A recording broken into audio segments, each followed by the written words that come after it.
Hello दोस्तों, कैसे हो? उम्मीद करती हूँ आप सब बहुत अच्छे होंगे। मैं हूँ सुमिता और स्टिच विद सुमिता क्लास में आपका स्वागत है। मैं आपको डेली कुछ ना कुछ अच्छा सिखाने की कोशिश करूँगी। आज हम एक सिंपल प्लाजो की ड्राफ्टिंग के बारे में सीखते हैं कि वो कैसे बनानी है। उससे पहले आपको कुछ रूल्स पता होने चाहिए जो हमारी कटिंग और स्टिचिंग में काम आते हैं। सबसे पहला रूल होता है डिजाइन। आपके पास कोई भी गारमेंट हो, उसके डिजाइन आपके पास कंप्लीट होने चाहिए। जैसे कि मुझे एक सिंपल प्लाजो बनाना है जिसमें फुल इलास्टिक रहेगा और 2 पॉकेट लगानी है। मेजरमेंट जो हमारी डिजाइन है उसके अकॉर्डिंग हमें पूरा मेजरमेंट चाहिए। हम सिंपल प्लाजो में अभी देखने वाले हैं कि हमें क्या क्या मेजरमेंट चाहिए। फिर हम फैब्रिक का प्रिंट देखते हैं कि कौन से फैब्रिक कि हमें ये प्लाजो बनानी है और उसका प्रिंट कैसा है, उसको मैक्सिमम सुंदर तरीके से यूज कर सके, अच्छा बना दिखा सके, उसके लिए किस तरीके से उस प्रिंट का यूज करना चाहिए वो। फिर सबसे इंपॉर्टेंट हमारी कटिंग पे ध्यान रखने का टॉपिक है फोल्डिंग।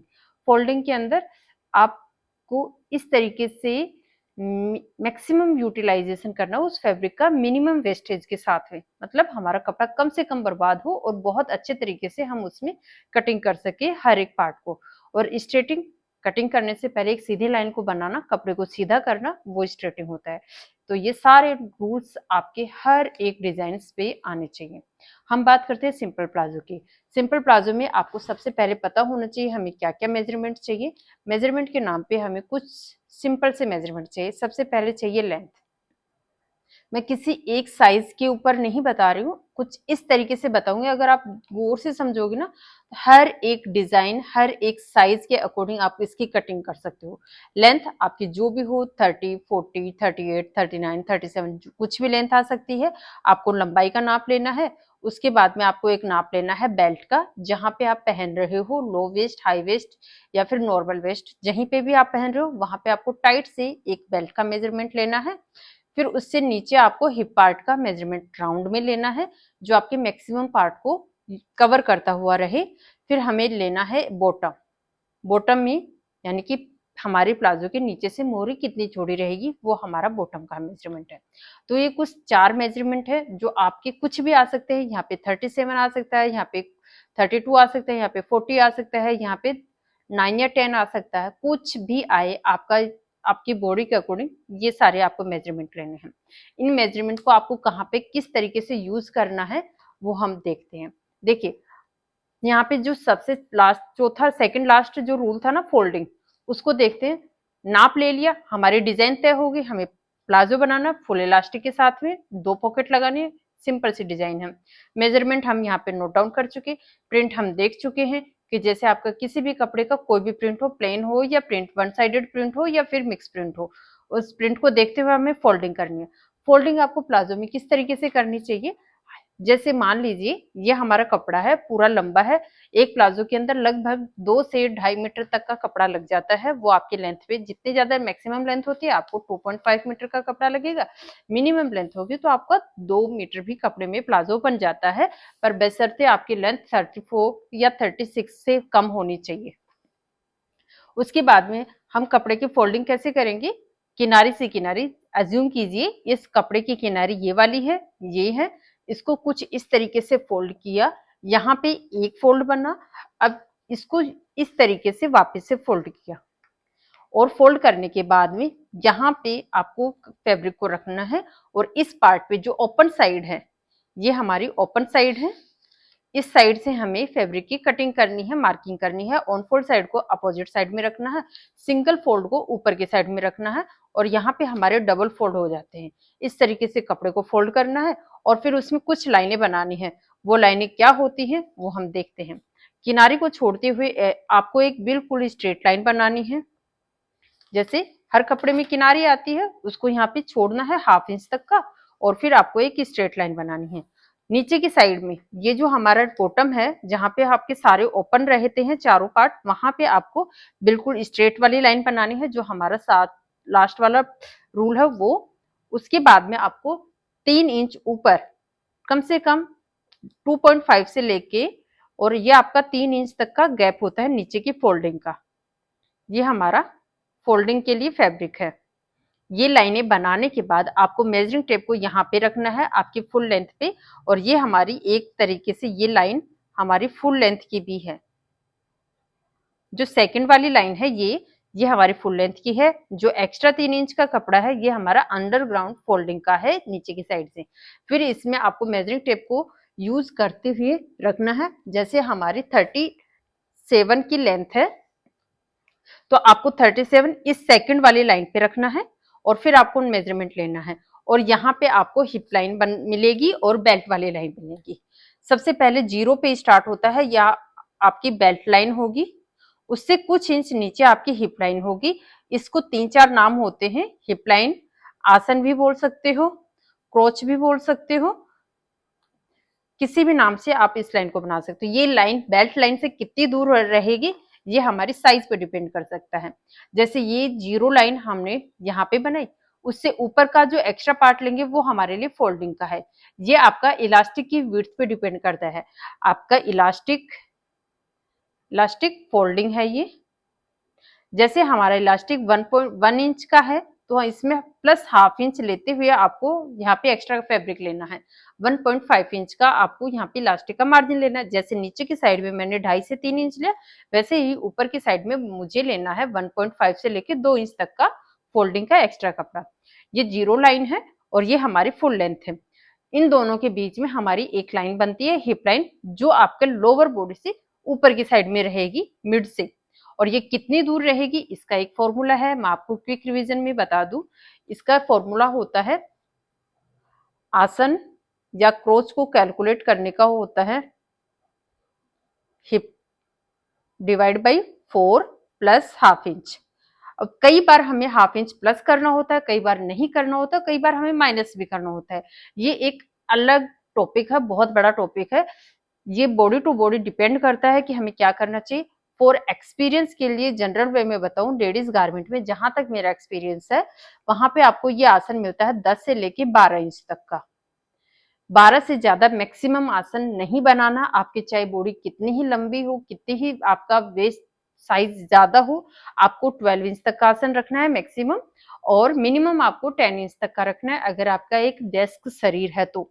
अब ये स्मॉल, लार्ज, मीडियम के अकॉर्डिंग चला जाता है। अब ये देखिए यहाँ पे 3 नंबर मिल गए, 10, 11 और 12, यानी कि 10, 11 और 12। 10 हम यूज करते हैं स्मॉल साइज के लिए, 11 हम यूज करते हैं ज्यादातर मीडियम साइज के लिए, और 12 हम यूज करते हैं लार्ज साइज के लिए। डबल एक्सएल, ट्रिपल एक्सएल, यहाँ पे आपको ट्रिपल एक्सएल तक 12.5 आधा इंच और प्लस करना, उससे ज्यादा नहीं करना। 13 इंच पे तो किसी भी हाल में नहीं पहुंचना।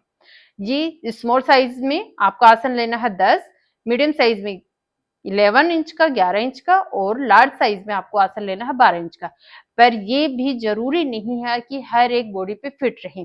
स्मॉल साइज हाइट में कम भी हो सकती है, स्मॉल साइज हाइट में ज्यादा भी हो सकती है।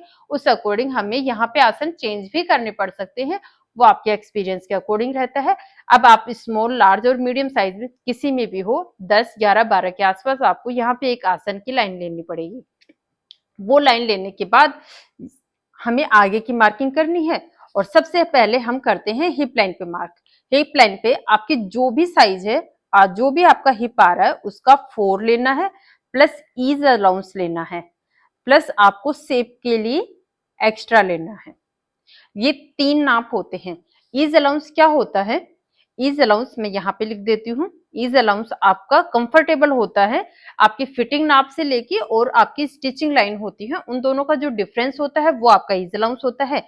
ये हम 1.5 से लेके 2 इंच तक का रख सकते हैं। आपको अगर एक रेडीमेड फिटिंग वाला प्लाजो चाहिए तो, अगर आपको बहुत ही कंफर्टेबल चाहिए तो आप ये ईज अलाउंस जितना ज्यादा बढ़ाओगे उतना ज्यादा आपको कंफर्ट मिलता जाएगा, जितना कम करोगे उतनी ज्यादा फिटिंग आती जाएगी। अब ये आपकी चॉइस है कि आप इस ईज अलाउंस को कितना रखते हो। हम रेगुलरली 1.5 इंच का प्लाजो में रखते हैं, आराम से पैंट में भी हम 1.5 इंच का रखते हैं। अगर हमारे कपड़ा थोड़ा सा स्ट्रिकी है, मजबूत है, वीविंग अच्छी है या स्ट्रेचेबल है तो वहां पे ईज अलाउंस हम 1 इंच का भी ले लेते हैं, और हम 2 इंच का भी ईज अलाउंस लेते हैं जब कोई प्लस साइज में रहे या फिर कपड़ा बहुत ही पतला रहे, लाइनिंग वाला हो, कंफर्टेबल पहनने के लिए यूज करना हो, तब हम 2 इंच का भी लेते हैं। पर मोस्टली हम लेते हैं 1.5 इंच का। आपको ये नाप पता होना चाहिए। हिप लाइन पे हमें क्या क्या मार्क करना है? हिप का 4, ईज अलाउंस और शेप।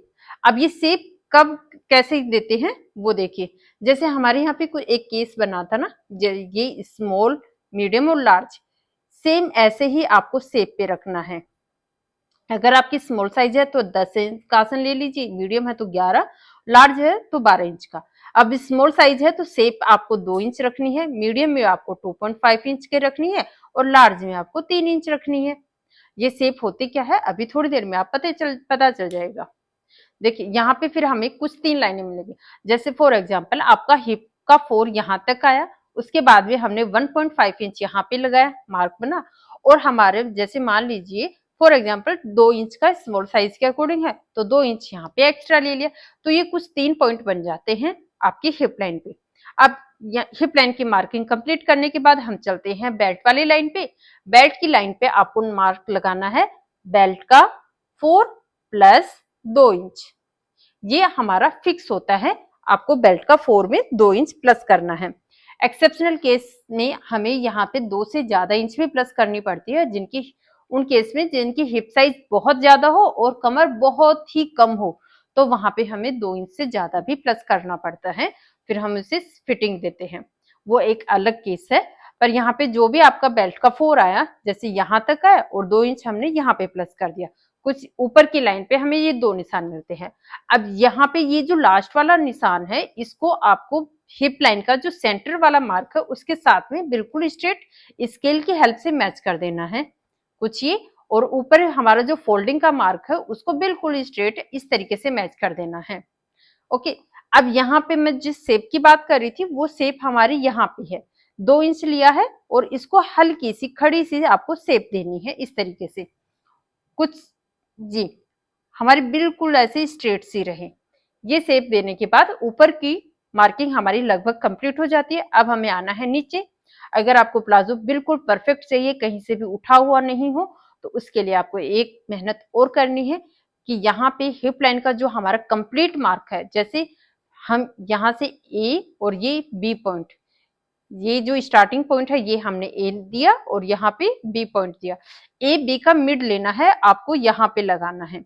जैसे फोल्डिंग वाली लाइन है वहां पे आपको सी पॉइंट लगाना है, सी इक्वल टू ए बी का हाफ है। टोटल जो भी आया, जैसे ये 15 आता है, 14 आता है, 11 आता है, जो भी आता है उसका आपको सेंटर लेना है और एक सेंटर को यहाँ पे बना देना है। और ये सेंटर आपका बिल्कुल ऊपर से लेके नीचे तक की एक स्ट्रेट लाइन होती है, जैसे कि ये पेंसिल वाली जो लाइन है वो हमारी एक सेंटर लाइन है। ये लाइन आपकी सेंटर क्रीज लाइन होती है और इसके अब दोनों साइड में आपका बिल्कुल बराबर कपड़ा होता है प्लाजो का, जिससे कि कहीं से भी ना तो सेंटर के साइड से आपका प्लाजो उठा हुआ लगेगा, ना ही ये साइड वाली लाइन है यहाँ से आपका प्लाजो एक्स्ट्रा लगेगा, दोनों साइड से बिल्कुल सेम रहेगा। अब इस लाइन की यहाँ पे आपको बॉटम का हाफ सेट करना होता है, जैसे बॉटम का 4 इधर, इस लाइन की बॉटम का 4 इधर, दोनों साइड में हम बॉटम का 4 लगाएंगे तो हमें मिल जाएगा बॉटम का हाफ, यहाँ पे हमें मिल जाएगा बॉटम का हाफ, और एक कंप्लीट लाइन कुछ इस तरीके से मिल जाएगी। जैसे हमारा बॉटम 16 इंच का है तो 4 इंच इधर लगाएंगे, 4 इंच इधर लगाएंगे तो टोटल 8 इंच हो जाएगा। आपको बॉटम का हाफ इस सेंटर लाइन के दोनों साइड में बराबर रखते हुए सेट करना है। उसके बाद में आपको लेना है एक लेग कर्व स्केल, जो मैंने इसका स्कल्पचर बना रखा है छोटा सा मिनिएचर, और उसको इस तरीके से रखना है। जो चौड़ाई वाला होता है लेग कर्व उसको ऊपर रखना है और जो पतला होता है हिस्सा उसको नीचे रखना है। जैसे ये हमारा लेग कर्व है, इसका मिनिएचर ये मैंने बना रखा है, इसको इस तरीके से रखना है। नीचे की साइड में हमारा जो मार्क है बॉटम का उसको इसके साथ में हिप लाइन के साथ में इस तरीके से मैच करना। अब यहाँ पे एक पॉइंट बन जाता है, इस पॉइंट को हटाने के लिए हम इसी लेग कर्व स्केल को कुछ इस तरीके से रखेंगे और यहाँ पे एक शेप दे देंगे, जिससे कि ये लगभग हाफ इंच की शेप जाती है, पर ये पॉइंट जो कॉर्नर बनता है वो नहीं बनेगा आपका, यहाँ पे एक अच्छी राउंड शेप आ जाएगी। ऐसे ही इधर की साइड की शेप देने के लिए हमने लेग कर्व स्केल को ऐसे रखा, इधर की साइड शेप देने के लिए हमें लेग कर्व स्केल ऐसे रखना है, और ये दोनों पॉइंट इस तरीके से बिल्कुल आपस में मैच करते हुए हमें लाइन ड्रॉ कर देनी है। ये हमारा फ्रंट पार्ट की मार्किंग लगभग कंप्लीट है। इसमें अभी एक चेंज है, नीचे की साइड में एक्स्ट्रा है उसको बिल्कुल स्ट्रेट लाइन को आगे बढ़ा देंगे, फोल्डिंग वाली लाइन को, और अब हमें यहाँ से कटिंग करना है। चेंज क्या करना है, आपका जो ये जो इलास्टिक वाला मार्किंग है इसको हमें 1/2 इंच डाउन देना है। 1 इंच डाउन देना है। मेरा कलर काफी सेम हो गया है और काफी होच पोच हो गया है। मैं आपको यहाँ से कलर चेंज करते हुए बता रही हूँ।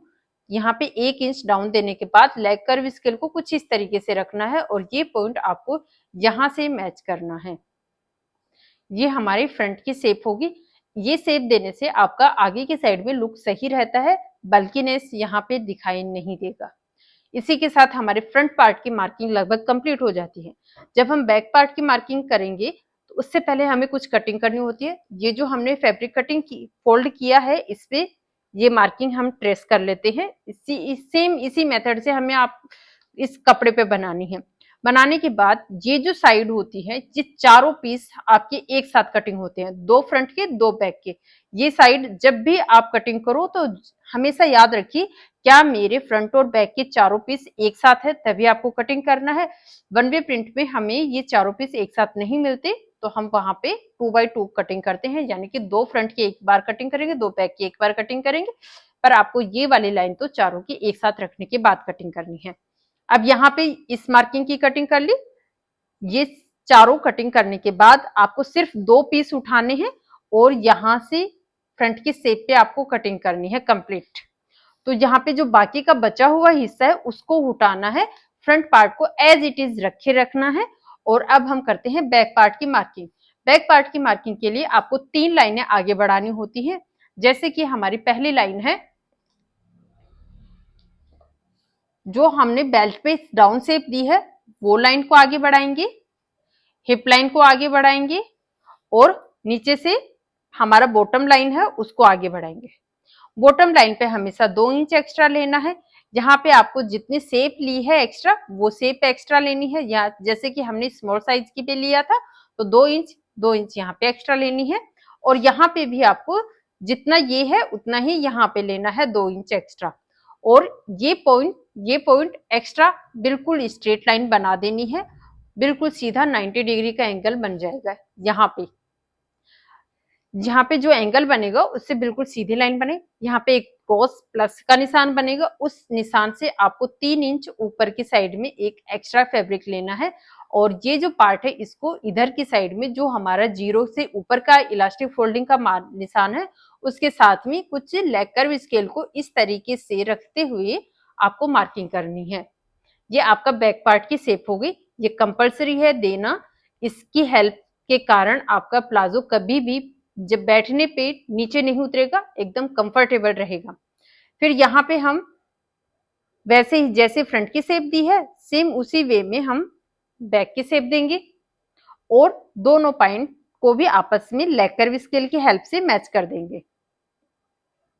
अगर मेरा समझाने का तरीका अच्छा लग रहा है या मुझे कुछ सुधार करने की जरूरत है तो प्लीज मुझे कमेंट करके जरूर बता दीजिए। मैंने कोशिश की है कि मैं बहुत अच्छे तरीके से बताऊं। अच्छा लग रहा है तो अप्रिशिएट करने के लिए आप मुझे लाइक भी कर सकते हो। अब चलिए, हमारी फ्रंट और बैक प्लाजो की मार्किंग कंप्लीट हो चुकी है। अब हम जो 2 पार्ट हमारे रह गए थे, फ्रंट पार्ट हम कट कर चुके हैं, बैक पार्ट को इसी लाइन पे आपको कटिंग करना है। ये जो हमारी लाइन है इस लाइन पे आपको 2 पीस बैक पार्ट की कटिंग करनी है। ये आपके चारों पीस एक साथ में कटिंग होंगे। फ्रंट के 2 पार्ट कटिंग करने की वाली लाइन ये वाली लाइन है। ओके, ज्यादा ही मैसी हो गया पर कोई नहीं, समझ जाओगे तो हमारे काफी मार्क कम हो जाएंगे। अब हम कटिंग करते हैं एक पॉकेट की। पॉकेट की कटिंग करने के लिए हमें कपड़े को फोल्डिंग करनी होती है और पॉकेट कहाँ से स्टार्ट होती है, कितना कपड़ा लगता है वो देखते हैं। पॉकेट के लिए हमें 6.5 इंच की चौड़ाई का एक कपड़ा लेना है जैसे, और लंबाई कितनी लेंगे वो हम अभी देख लेते हैं। ये मेरा पॉकेट के लिए फैब्रिक है। आपका यहाँ से साइड में जो फैब्रिक बचेगा इसकी कटिंग करने के बाद ये वाला इसी में से आपको पॉकेट मिल जाएगी कपड़ा। ये मेरे पॉकेट के लिए कपड़े की विड्थ है 6.5 इंच। यहाँ से हमारा कपड़ा ऑन फोल्ड है और यहाँ पे हमें पॉकेट माउथ का स्पेस देना है। ऊपर की साइड से ये 2 इंच का आपको गैप छोड़ना है, फिर 6 इंच आपको पॉकेट माउथ रखना है, फिर वापस से आपको 2 इंच का मार्जिन, दोनों साइड की मार्जिन का शेप देना है, फिर लास्ट में आपको 3 इंच छोड़ना है और ये लास्ट वाला 3 इंच आपको कुछ इस तरीके से शेप देनी है। ये शेप देना कंपलसरी है, इसका लॉजिक आपको अभी पता चल जाएगा। और ये पॉकेट हमारी इस प्लाजो में कहाँ पे रिप्लेस होगी वो देखिए, ये जो जीरो लाइन है, ये जो जीरो लाइन है, इस लाइन से हमारी लगभग 3 इंच नीचे आपकी पॉकेट स्टार्ट होती है और 6 इंच का हमारा पॉकेट माउथ होता है। अब पॉकेट माउथ के बाद में ये जो लंबा कपड़ा है ये पूरा इसके अंदर न जाए, इसलिए हमें ये शेप देनी होती है ताकि आपका ये जो हमारी साइड स्टिच है एकदम फ्री रहे, पॉकेट एकदम फ्री रहे, एक दूसरे को बाउंड न करे, लुक को खराब न करे।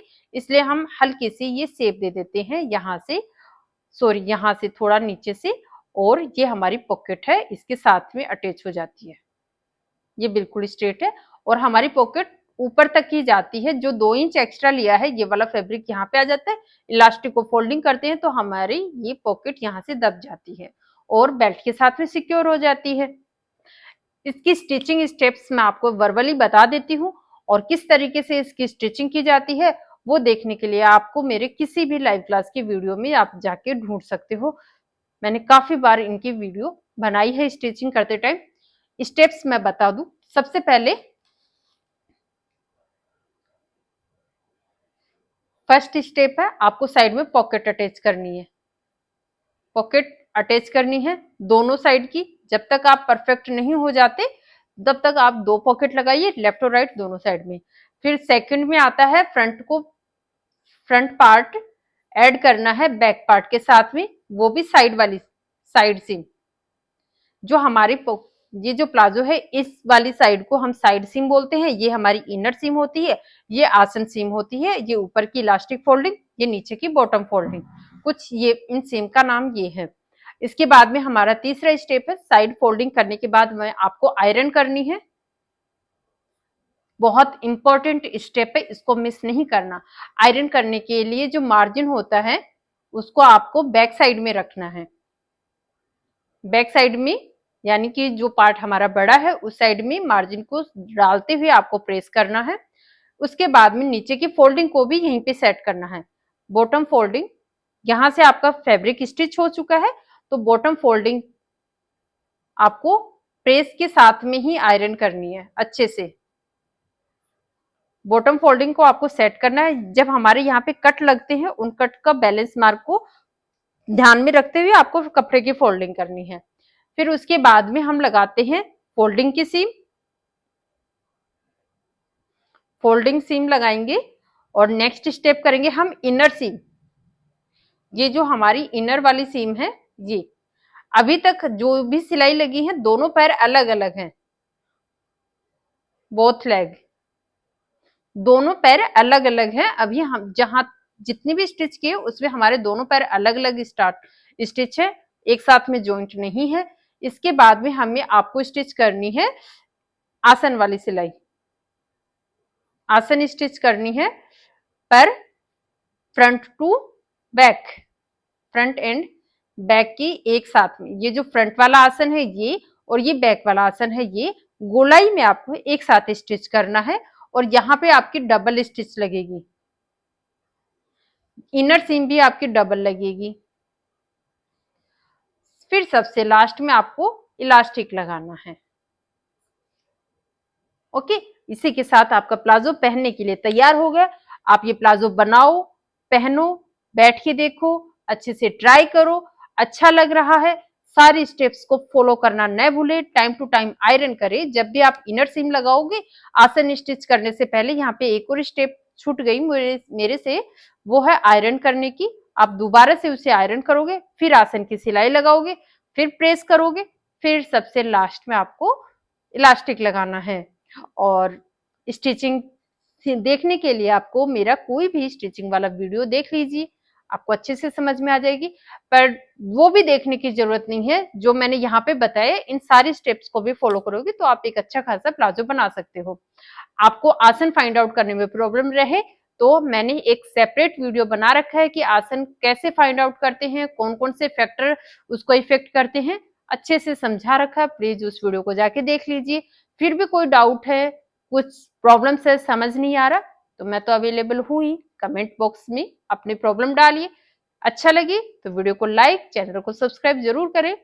किसी के साथ में शेयर करने की इच्छा हो तो जरूर शेयर करें और हाइप देना न भूलें। थैंक यू सो मच यहाँ तक मेरा साथ देने के लिए। उम्मीद करती हूँ आपको ये मेरा टॉपिक अच्छे से समझ में आया होगा। कोई भी डाउट हो कमेंट में पूछिए। Thank you.